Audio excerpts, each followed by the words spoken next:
Welcome back, everybody. Question: where does Hollywood go when they want to shoot on an alien planet, but they don't want to leave the solar system?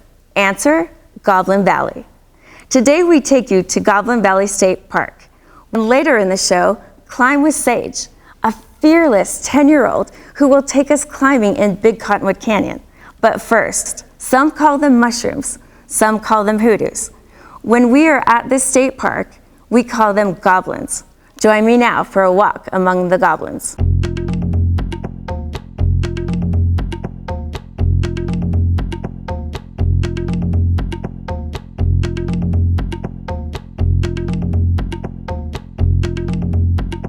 Exploring Utah, like many places in the Great American West, takes at least a little effort.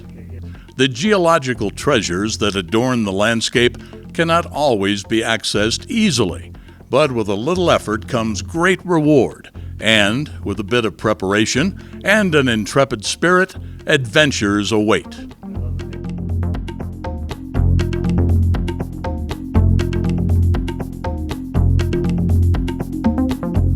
Some of these prized places are at national forests, some within national parks, yet others still can be found at our very unique state parks. Among the most heralded and cherished of these state parks is called Goblin Valley State Park.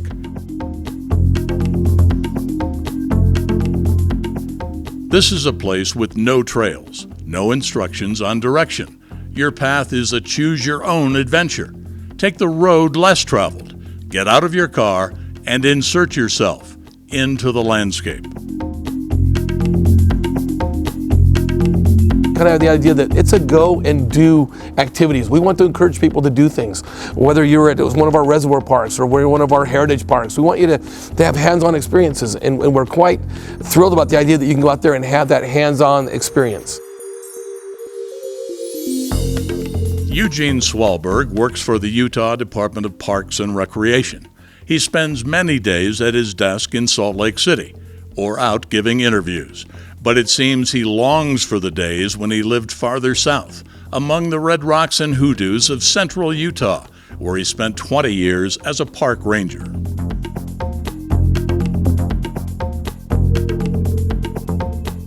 Before it became a park, the local lore said it was called Mushroom Valley, because you got these little hoodoo structures.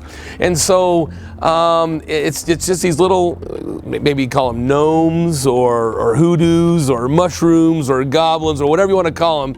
But there's just a great concentration of Entrada sandstone that look like little goblins or mushrooms. There's other Entrada sandstone and Entrada mudstone elsewhere, but not in as great a concentration as the Goblin Valley State Park. It's the only place on earth that, at least that's what we know of, I guess, with this concentration and this ease of accessibility to folks.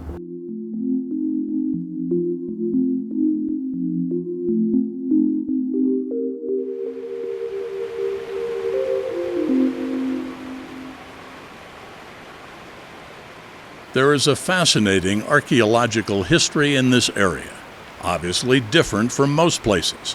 Here is where the shores of an ancient sea once washed. Here is where the sand, silt, and clay became buried. And here is where the pressure turned the sediment to rock. Tectonic forces pushed this rock upwards above the ground. Through the millennia, as the rock became exposed, and with the pressure that was once imposed by covering sediment absent, the rock expanded ever so slightly. The unloading and swelling cracked the rock as the wind, water, and frost eroded the softer stone around the sandstone. It also cracked the edges and corners of the sandstone, creating goblins. The goblins you see today were once covered underfoot, and there are goblins underfoot that have yet to be exposed. The geology is magical. What has happened in Goblin Valley. There was, millions of years and layers of sediment that took place, and then there was the erosional processes that went through, and it was set up because there was some fracturing and there were fins in there. There are other goblins that are underneath that have not been exposed yet, and those will erode away, and our future generations will enjoy those.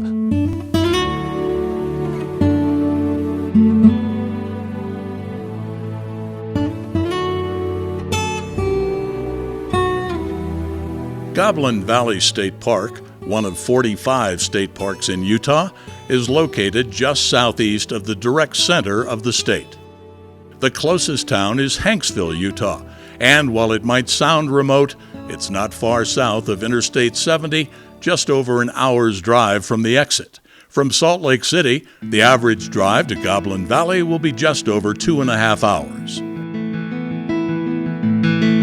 There has been no trace of anyone ever living within the park, but just north of Goblin Valley, there are a plethora of pictographs and petroglyphs that indicate prehistoric cultures inhabited the immediate vicinity, including the Fremont, Paiute, and Ute tribes.